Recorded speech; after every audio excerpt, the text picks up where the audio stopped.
బట్టి గారు R&B శాఖ గురించి మాట్లాడుతూ హ్యామ్ మోడల్ చేస్తున్నాము అన్నాడు. హ్యామ్ మోడల్ అంటే హైబ్రిడ్ యాన్యుటీ మోడల్. 40-60 రాష్ట్రం 40 ఇస్తుందట, 60% కాంట్రాక్టర్లు పెట్టారు.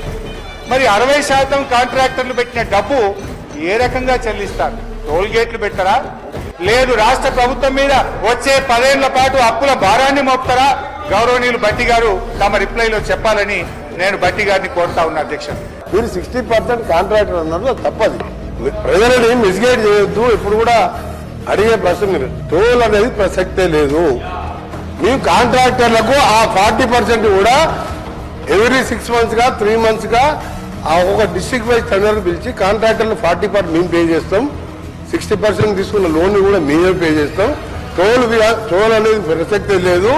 మేము ట్రాన్స్పరెంట్ గా ఇది రాష్ట్రం మొత్తం Panchayati Raj village to mandal to district head quarter double roads తోని మోడల్ గా వచ్చే 3 years తర్వాత అప్పుడు మీరే రోడ్ల మీద తిరుగుతారు, మీరే చూసి అప్పుడు అర్థమవుతుంది మీకు.